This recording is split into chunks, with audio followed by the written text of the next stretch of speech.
In 1775, the Continental Congress created the Chaplain Corps. Under the command of General George Washington, each soldier was required to attend worship service every Sunday.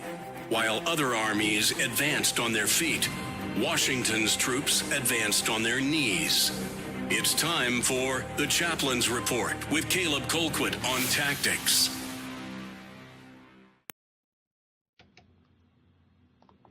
Chaplin's Report this morning comes from the book of Isaiah.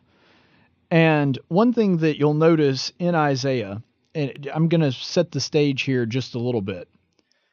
Isaiah is dealing with Israel, with their transgressions, with the fact that they have gone away from God, and he starts talking about those who have been faithful to him, that have been loyal to them, that even though they are going to suffer as a nation, that he is going to take care of those who have been loyal to him, who have done the right thing, and eventually he will restore Israel again. And this is in the latter part of Isaiah, and there's quite a bit of prophecy sort of woven into that, but we're going to focus on the here and now, at least for the reading of Isaiah today. And our reading comes from Isaiah chapter 61, verses 7 through 8. Instead of your shame, you will have a double portion, and instead of humiliation, they will shout for joy over their portion. Therefore, they will possess a double portion in their land. Everlasting joy will be theirs. For I, the Lord, love justice. I hate robbery in the burnt offering, and I will faithfully give them their recompense and make an everlasting covenant with them. One thing that you'll notice about God talking about the scriptures and talking about how he deals with people is that he almost always has conditional language attached to it. If you do this, then I will do this. For example, whoever believeth and is baptized shall be saved, whoever believeth not shall be condemned. That's conditional language. He did the same thing with his covenant on Mount Sinai. He said to Israel, if you will follow my precepts, if you will follow the law that Moses gives you, then I will bless you, and I will make you a great nation. And the people of Israel all agreed to do so. They didn't always follow that covenant, but the point is they agreed to do so initially.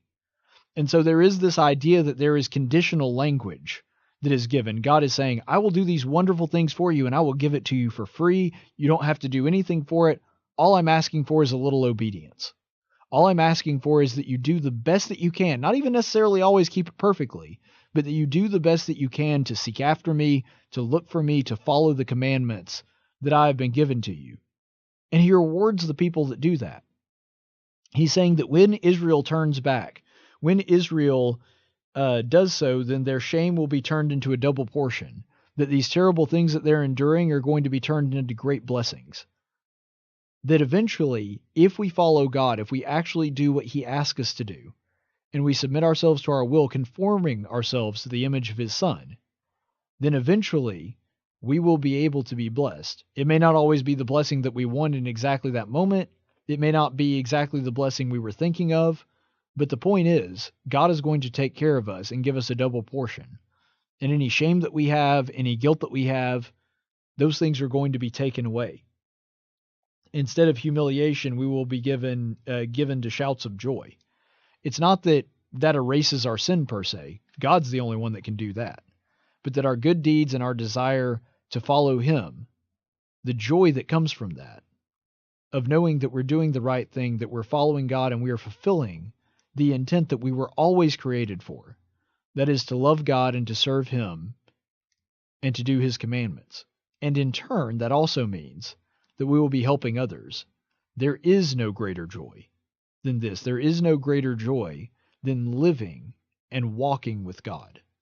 This is something that we've seen all throughout the biblical narrative, and Isaiah understood very well. That you can go through this life with a God-shaped hole in your heart, never being able to fill it with anything you try to throw into that vacuum. But once you've found God, you've got everything. There's a great quote by C.S. Lewis, where he says, the man that has God and has everything has no more than the man that has God and has nothing.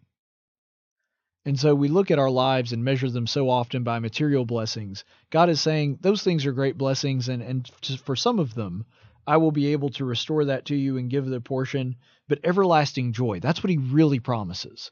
He really promises this idea that we're going to be able to walk with God, that we're going to be able to be in communion with him, and there is no greater joy than that. And why does God give us these conditional promises? Because of who he is and because of his nature. He loves us and he wants what's best for us.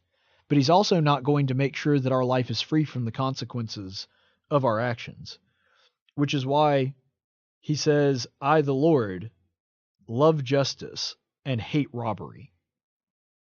God has a joy in his heart. He loves justice. He loves to do the right thing. He loves to reward those who have done right and punishing those who do wrong in hopes that they will become right again. In the same way that you may not want to spank your kids, you may not want to discipline people, you may not want to turn away from somebody, but sometimes that's exactly what people need. Sure, it's a last resort, and sure, you don't like doing it, but sometimes that makes them better people, and that really is the intended goal of justice when done correctly. And to those who understand that and obey his will, God ends this passage by saying, and I will faithfully give them their recompense and make an everlasting covenant with them. An everlasting covenant with God is a great thing because God does not lie. God is always consistent.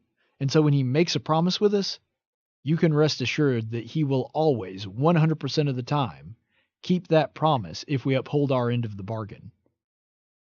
That is what God promises us. He says, it is free for you. It is here for you. If you want it, you can obtain it. He just gives us a few conditions on that. But the grace that we receive is far greater than anything we could do to ever engage in a covenant with him. And that's why God's love is so boundless. It has everything to give and essentially nothing to gain. It is endlessly merciful, endlessly gracious. And that's good because that's exactly the kind of God that we need. Stay the course, friends.